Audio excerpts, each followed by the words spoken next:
film will give you some solid pre-delivery counsel designed to eliminate new customer dissatisfaction and unnecessary post-delivery service trips. Remove the owner's manual, which is attached to the tractor grill.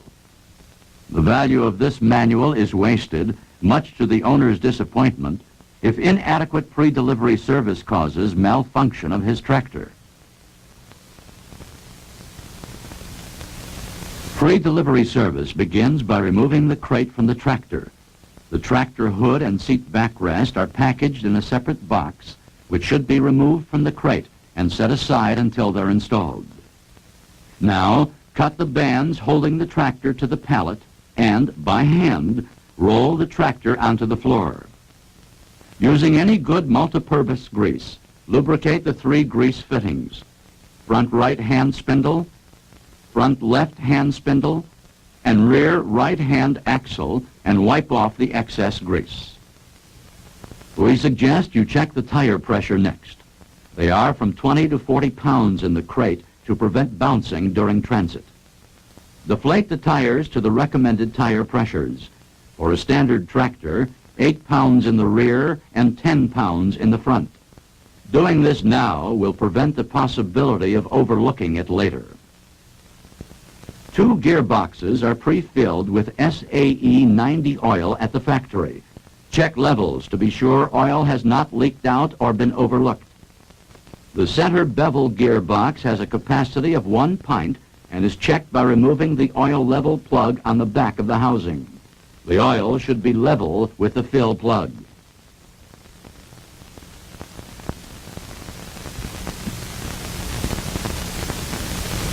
The rear gearbox transaxle level plug is located on the lower right side of the housing under the drive pulley. Oil should be level with the plug hole. Engines are test run at the factory and breaking in oils drained before shipping. The engine crankcase filler plug is located at the lower right-hand side of the engine block.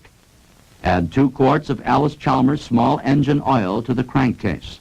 If not available, use a good quality SAE 30 weight detergent oil.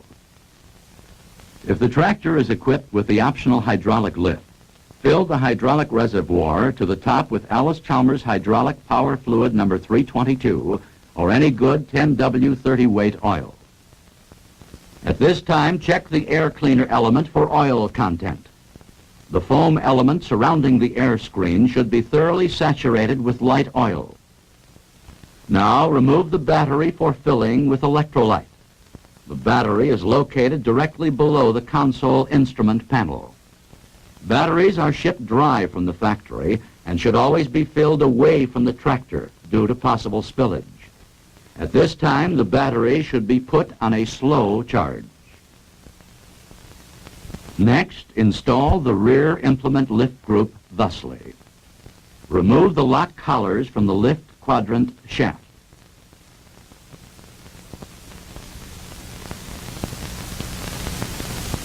Remove both hex screws from the left-hand frame member and swing outward.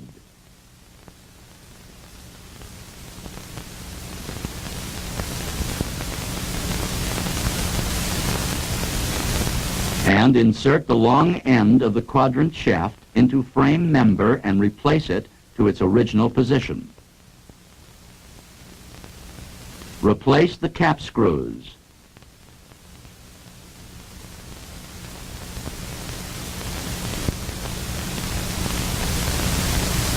And connect the lift quadrant and insert a cotter key. Position the quadrant shaft flush in the right-hand frame member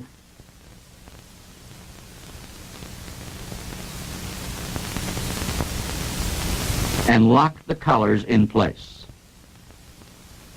The controlled traction differential is located behind the right-hand rear wheel. Its purpose is to transfer some power from one wheel to another under slippery conditions. Adjust the 2 cap screws in the wheel hub to 20 foot-pound torque. Under torque results in excessive wheel slippage, while over torque causes hard steering and lack of differential action. Be sure to check all set screws on the rear transmission drive pulley and on the PTO shaft and mechanism. Loose set screws can cause complete loss of power to the pulleys. Smaller parts for the steering wheel and the backrest installation are in the cloth bag that was attached to the plastic funnel. Attach the backrest to the seat frame with the 4 bolts provided. The steering wheel installation is the next step. Install the black collar on the shaft. Insert a half-moon key.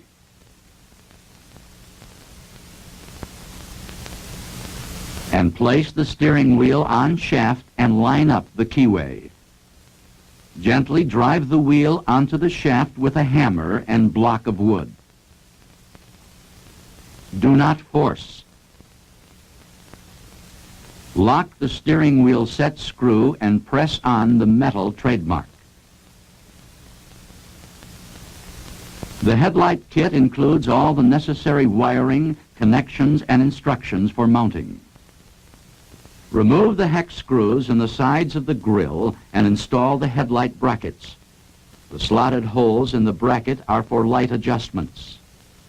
Place the light wire through the hole in the bracket and set the fixture in place, secure with the hex nut.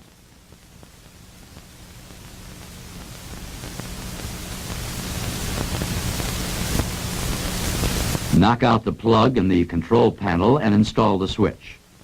Due to limited access, be sure your wires are connected to the switch before putting it in place. Follow wiring directions and attach the fuse holder to the connection marked battery on the voltage regulator. The battery should now be replaced in the tractor. Connect the cables, making sure they are positioned properly so that the cell caps may be removed for future checking of the electrolyte levels. Using the plastic funnel provided, fill the gas tank with clean, regular grade gasoline.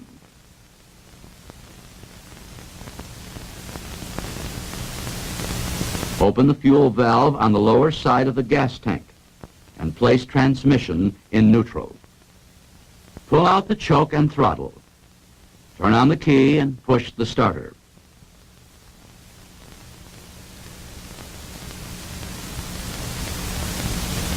Set the idle and high-speed adjustments. Run a reasonable amount of time, at least 30 minutes, and then readjust. Now is a good time to check the tractor operations. Switch on the headlights. Raise and lower the hydraulic lift several times to fill cylinder with oil. Place the tractor in gear and check combination brake clutch. Adjust if necessary as outlined in the owner's manual. Drive tractor in all gears and check ease of shifting and steering.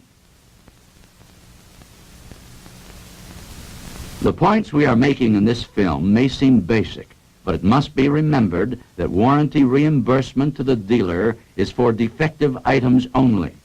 Field service calls are expensive. Remove the mower from the carton and stand it on end. Install the bell cranks on the front of the mower.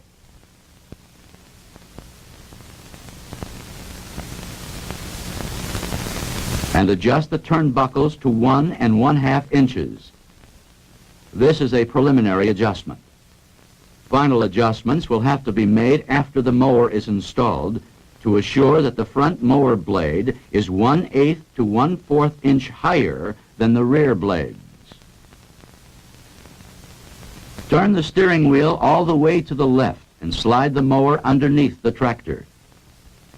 After the mower is in place and the bell cranks are secured to the turnbuckles, lift the mower with one hand, align with the holes in the axle, and insert the pins provided.